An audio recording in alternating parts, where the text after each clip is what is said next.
The Pirkei Avot tells us that at twilight, just before that first Shabbat, 13 things were created by God. Each one was to be saved for an important purpose as the story of humankind and the Jewish people unfolded. Examples are the rainbow for the flood and the manna in the wilderness. One of these was the ram that Abraham offered up instead of his son Isaac on Mount Moriah. Rabbi Hanina ben Dosa said, from that ram, which was created at twilight, nothing came forth which was useless. The ashes of the ram were used for the inner altar of the tabernacle. The sinews of the ram were used as strings for King David's harp. The ram's skin became the girdle around Elijah's loins. The ram's left horn was blown at Mount Sinai when the Ten Commandments were given, and the right horn was destined to be sounded in the Messianic age. The two special shofarot of that magical twilight ram reveal the power of the shofar in Jewish imagination and the elasticity of its meaning throughout our tradition. The shofar speaks to many different moments in our story and to many challenges in our lives. The shofar's many interpretations will form a thematic link between all of my High Holy Day messages this year. This evening, I will offer the shofar as a call to justice and action in connection with the crisis in the state of Israel. Tomorrow morning, I will explore the shofar call as a wail or cry out of pain and fear, and the role that Judaism can play as a source of healing and comfort in those fearful moments. On Kol Nidrei, I will address the shofar as an opening to teshuvah, repairing, building, and growing relationships. And finally, on Yom Kippur morning, reflecting on the shofar's historical use to mark a significant transition, I will consider the transition that we will be going through as a congregation in the coming year with my retirement in view.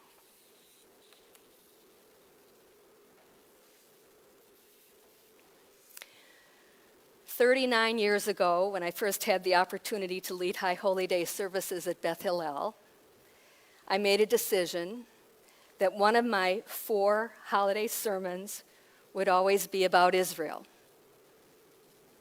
Over the decades, there were moments when what I had to say about Israel created some discord within the congregation. But out of loving concern for Israel and our people's relationship to it, I carried on. However, some years ago, my sense of obligation to speak about Israel in each holiday cycle evaporated. I wanted to speak to what mattered most to people on the days of awe, and I perceived that for many, Israel didn't make the cut anymore. Furthermore, while my generation remembers an Israel of which we were inordinately proud, striving toward lofty goals that we admired, that image of Israel has been tarnished for some of us. This year has been particularly challenging. Under the current government of Israel, headed by Prime Minister Benjamin Netanyahu, the following proposals have been made and have begun to be enacted at an alarming rate. And I don't intend for this list to be exhaustive. The most highly publicized of these was the proposal to take several steps to weaken Israel's judiciary to the point that the separation of powers would be lost. For example, any decisions made by the Supreme Court could be overturned by a simple majority in the Knesset. Proposals that would elevate the influence of ultra-Orthodox to unprecedented levels have also been brought about, including allowing men and women to be segregated on buses, women being prohibited from singing in public, and the law of return being severely amended so that only halachically Jewish folks could take advantage of this law of immediate citizenship. Hard-won gains that have been made in recent years by liberal Judaism to allow Reform and conservative rabbis to solemnize conversions and weddings, that would be erased. And increased funding would go to Haredi, ultra-Orthodox men who only study Torah. They don't work, they only study Torah, and who are also exempted from military conscription. More proposals. Plans to expand settlements in the West Bank into internationally recognized Palestinian territory and placing even harsher controls on the Palestinian population already suffering under very limited rights and freedom of movement. Already enacted, individuals who have been convicted and even served time for tax fraud and bribery, and those who espouse blatantly racist ideology, are being allowed to serve in high positions, including as current cabinet ministers. And this is the last one I'm going to list. The proposal to legalize the discrimination of LGBTQ individuals by businesses and workplaces. For those who decry anti-democratic, anti-pluralistic, and anti-peace policies of the current government, Israel is now shrouded in darkness. Even so, during this time, there has been a ray of light within the shadows, and that is the strength and tenacity of everyday Israelis, whose opposition to the dramatic moves of the current government, a government that displays an extreme idea of Jewish sovereignty, that opposition has been fierce and persistent for over 9 months now. Like the prophet Isaiah, who cries out to chastise his people, the opposition movement in Israel is crying out, Kashofar harem kolecha. Cry with a full throat, without restraint. Raise your voice like a shofar, like a ram's horn. Declare to my people their transgression, to the house of Jacob their sin. In fact, the shofar is a common feature at the demonstrations going on in Israel as a call to justice and full-throated resistance to what protesters see as a perversion of Israel's Declaration of Independence. The shofar is being sounded regularly on Saturday night protests after Havdalah and on weekdays as demonstrators, sometimes donned in talitot for morning prayer, before they prepare to march, they sound the shofar. Hundreds of thousands of Israelis of diverse cultural backgrounds, diverse political positions, and religious affiliations are responding to the shofar's call for justice and making alliances in ways that they seldom have before. Knowing this should buoy us in our dismay over the current state of affairs, and the shofar's call should move us to action as well. Let's face it honestly.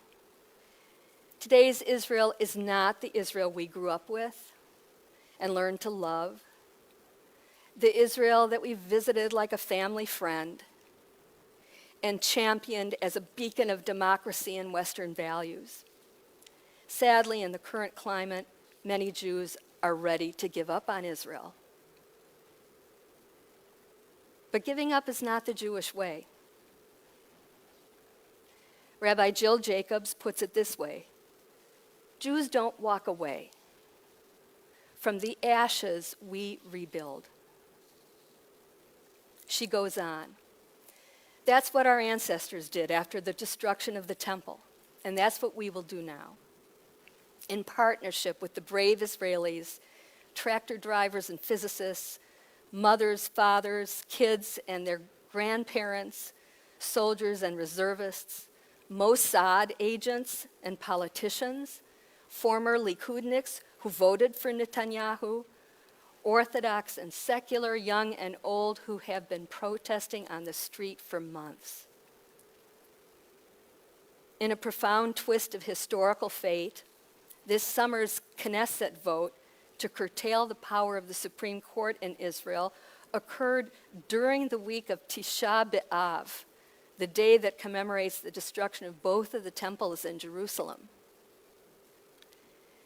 Poignantly, the rabbis taught that the Second Temple was destroyed in their time, not because of the power of Rome, but because of sinat chinam, baseless hatred between Jews and Jews, warring internal political factions that could not unify for the good of the nation.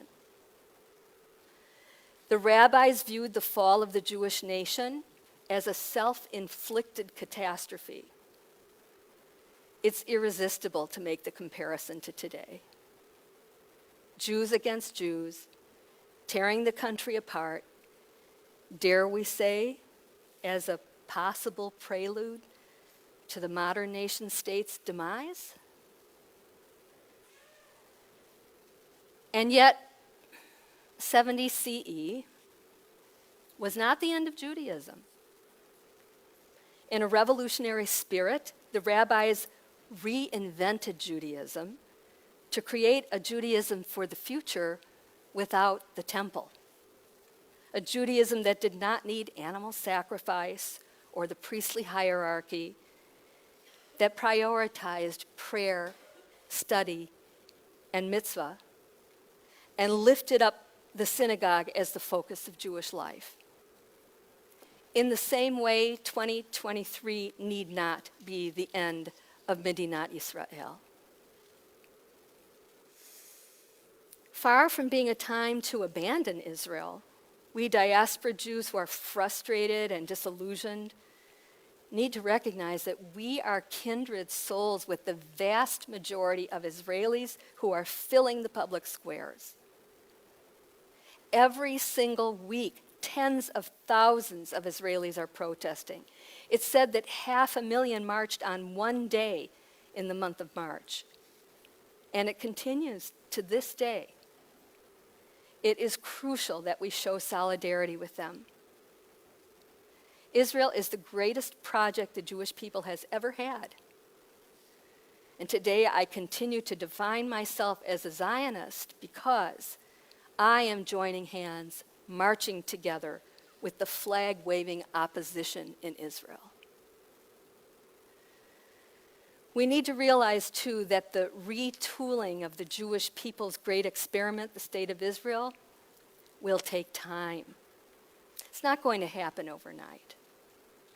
Rabbi Gilad Kariv, a member of Knesset, who is also a rabbi in Israel's Reform movement, reminds us of an earlier crisis in Jewish history after the return from Babylonian exile in the 6th century BCE. When the Jews were allowed to return and have sovereignty in their own land again, the process of rebuilding a nation was slow and painstaking. In fact, it took 80 years. And keep in mind that Israel today is only 75 years old. In the Haftarah for tomorrow morning from the book of Nehemiah, we will read about the challenges of that particular moment and those who pushed the reforms that were needed. Ezra and Nehemiah were partners in seeking to bring about reforms at that time. They sought a renewed Jewish nation built on the laws and ethics of Torah. Who are our modern-day Ezras and Nehemiahs who are pushing in new directions, who can create a new kind of Israel grounded in Jewish and democratic values? Who can help us see a way forward in rebooting the Jewish state? Some examples are Shikma Bressler, a Weizmann Institute physicist and mother of 5, Rabbi Or Zohar of the Misgav region in the north of Israel, and thought leader Rabbi Daniel Hartman of the Shalom Hartman Institute in Jerusalem. Many Israelis have been moved by activist Shikma Bressler, a centrist Israeli who didn't really pay that much attention to politics until recent years.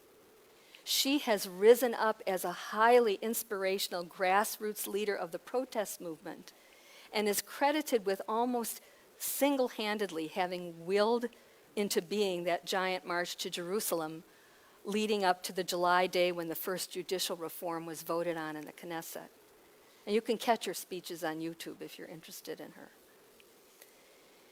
Because of his interfaith work in the Galil, Rabbi Or Zohar imagines the liberal Jews of Israel, both secular and religious, joining forces with Arab Israelis to create a new narrative. This is a vision that places democracy and equality for Jews and Arabs, including the occupied territories, at the forefront. This vision will require a rethinking of Jewish primacy in Israel as it's currently defined. Rabbi Zohar points out that what Israelis are now decrying, losing their freedom and human rights, is what Arabs in the territories and even within Israel's borders have experienced for decades. To Zohar, the partnership with Arabs toward freedom for all is the Zionism of the future.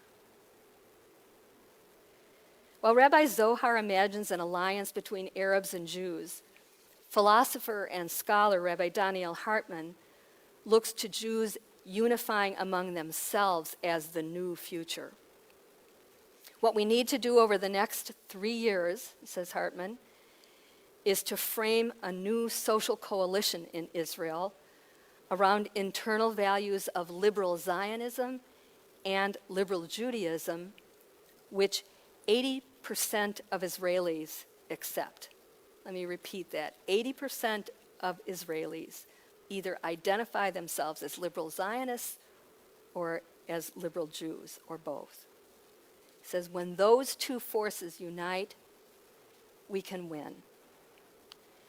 When you look at those images of thousands of Israelis in the street week after week, it's important to understand that though their priorities may differ, the many varieties of protesters are united in wanting to fight the extremism of the current government. Hartman cautions patience. Winning the battle will come, but not until 2026, the next election year. And so this is a call to action.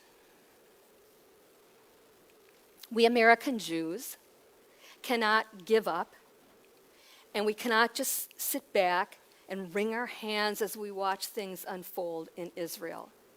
Cheering on the protesters like Orit and her family and saying, raise a shout for us as well, it's not enough. Instead, we must become active allies with those fighting for democracy on the streets in Israel, fighting to take back Israel from the extremists, and return it to its basic values as enshrined in Megillat HaAtzmaut, in the Declaration of Independence. We do this by heeding Isaiah's call, Kashofar harem kolecha, raising our voices like a shofar, even in this country. Watch for nearby protests organized by a group called Unacceptable, Israelis living in the U.S., who are partnering with various liberal Jewish groups like the Reform Movement and Artza, J Street, and Trua. Trua is the rabbinic call for justice. In just the past 6 weeks, they've had rallies in both Milwaukee and Evanston. We do this by channeling our tzedakah dollars to organizations that are supporting freedom, pluralism, diverse populations, and peace in Israel. Examples are the Israel Movement for Progressive Judaism, the Israel Religious Action Center, and the New Israel Fund. If you don't know about these, please look them up online. And I would like to add Rabbi Zohar's group. I put a link to his what his group does. It's called Spirit of the Galilee. I put it in the e-news yesterday. Personally, I hope to raise the profile and the dollar amount of some of these groups in our Jewish Community Foundation allocations meeting this year. And I hope that some of the rest of you on the JCF board will join me in that pursuit. I heard it said recently that Israel is an evolving story that we cannot stop telling. And I would add, we must continue to place ourselves in the narrative of that story. In the end, after all, to paraphrase the song that has become the theme of the protests, and which you have on the sheet that you picked up on the way in, we also can relate to the title, Ein Lanu Eretz Acheret. We have no other country. As the song says, even if our land is on fire, we will not give up on her. We will remind her until she opens her eyes, until she renews her days. It is as true for us as it is for those who live in Israel. We have no other country. Our participation in the effort to save our Jewish nation from itself is urgent. Let us not give up on her until she renews her days.